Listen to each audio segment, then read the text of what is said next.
자, 방금 읽은 말씀 중심으로요. 네. 죄를 버리고 정직하고 바르게 살아요 라는 제목으로 말씀을 나누도록 할게요.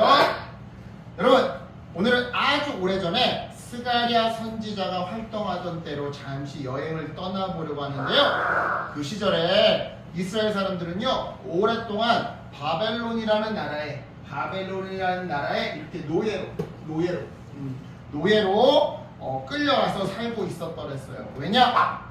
하나님 말씀을 듣지 않고 계속해서 죄를 지은 대가로 하나님께 심판을 받았기 때문이죠. 자, 좀 더 자세히 말해볼게요. 그들은요, 우상을 숭배하면서 가난한 사람을 괴롭히고 거짓말하면서도 아무렇지 않게 살았더랬어요. 자, 그래서 하나님은 여러 선지자들을 보내시사 우상을 버리고 내게로 돌아오라 라고 말씀하셨더랬죠. 하지만 사람들은 귀를 막아버렸고요. 이에 하나님은 결국 그 죄를 심판하시기로 결심하셨는데요. 그 심판의 방법이 무엇이었느냐? 바로 바벨론의 침략, 공격이었어요. 즉 하나님은 바벨론으로 하여금 이스라엘을 쳐들어가게 하시사 예루살렘 성은 함락되고 이렇게 예루살렘 성전도 함락되어서 무너져서 사람들은 노예로 끌려가게끔 내버려 두셨던 거죠. 바로 이때 이 노예 생활을 가리켜 성경은요, 포로 생활이라고 부르는데요. 감사하게도 70년이 지난 후 하나님은요, 은혜를 베푸시사 포로 생활을 하던 사람들을 다시 예루살렘으로 돌아오게 하셨어요. 하지만 얼마 후 다시 문제가 발생했는데요. 그 문제란 무엇이냐? 돌아온 사람들이 예전의 죄를 다시 반복해서 조금씩 또 짓기 시작했던 거죠. 즉 해야 할 일, 그러니까 이렇게 성전을 건축해야 되는데, 그죠? 이게 아니지, 이거지. 성전을 건축해야 되는데 성전을 건축 안 하고 자기네 집만 잘 지어. 그치? 해야 할 일은 미루는 거야. 해야 하는 성전 짓는 일은 뒤로 미루고 자기 집만 예쁘게 꾸미면서 되려 서로 싸우고, 그치? 거짓말하고 불공평한 재판을 일삼았던 건데요. 바로 이런 이유 때문에 하나님은 스가랴 선지자를 보내시사 스가랴를 통해 이렇게 말씀하셨던 거예요. 하나님은 죄를 미워하시지만 회개하는 사람에게는 다시 은혜를 베푸신다. 그러니 하나님이 싫어하시는 죄를 버리고 정직하고 바르게 살아라. 나아가 스가랴는 다음과 같은 하나님의 말씀을 추가적으로 전했는데요. 이웃과 진실하게 말해라. 즉 거짓말하지 말고 속이지 말라라는 거죠. 이 공정한 재판을 해라. 친구든 낯선 사람이든 똑같이 공평하게 대해줘라. 4. 마음에 미워하는 생각을 품지 말아라. 속으로 욕하고 해치려고 하는 그런 생각은 생각조차 갖지 말아라.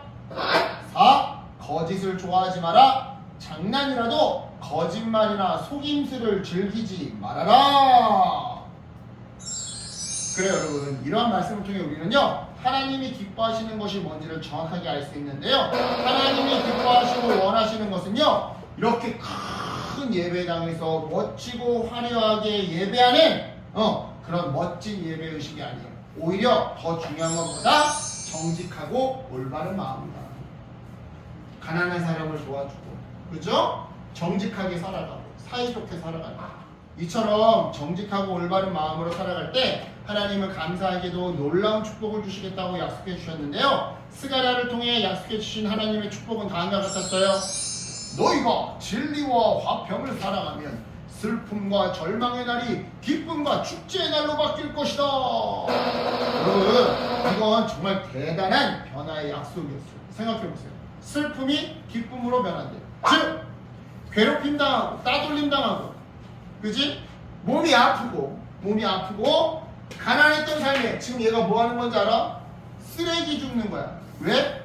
쓰레기에서 음식물 쓰레기만 빼내가지고 그거 먹으려고. 즉 괴롭힘 당하고 몸이 아프고 가난했던 삶에 원수들에 대한 심판과 몸의 치유, 병고침, 그리고 가난에서의 탈출이 찾아오게 된다는 거죠. 그러니 여러분, 이 얼마나 놀라운 은혜예요. 그렇죠? 이런 맥락에서 여러분, 우리들도요, 하나님 앞에서 때로 완벽하지 않을 수 있어요. 가끔 거짓말할 때도 있고요. 화내며 싸울 때도 있어요. 하지만 여러분 중요한 건 그때 바로 회개하는 거예요. 왜냐? 하나님은 죄를 미워하시지만 진심으로 회개하면 다시 기회를 주시는 분이거든요. 그러니까 여러분 우리 진심으로 회개하는 삶을 살아갑시다. 회개하는 삶을 살아가자.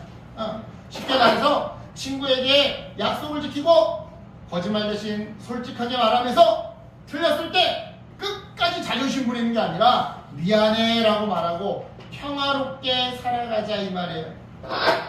또 싸우는 친구들을 화해시켜주고 놀림받는 친구의 이 편을 들어주고, 그지? 따돌이 왕따 당하는 애들의 편을 들어주고 다툼을 일으키는 말 대신 좋은 말을 하자 이거야. 이쁜 말을. 이렇게 할 때 하나님은요 우리의 회개가 진정 올바른 회개라고 인정해 주실 거예요. 그리고 그 결과 축복을 내려주실 거예요. 그런 의미에서 다시 강조합니다.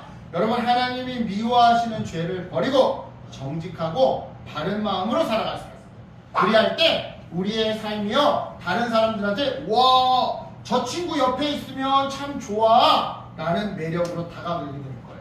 그리고 그 매력은요 하나님께로 사람들을 이끄는 힘이 될 거예요. 이런 의미에서 우리 마지막으로 한번 함께 외쳐볼게요. 시작! 하나님, 죄를 버리고 정직하고 바르게 살게 해주세요.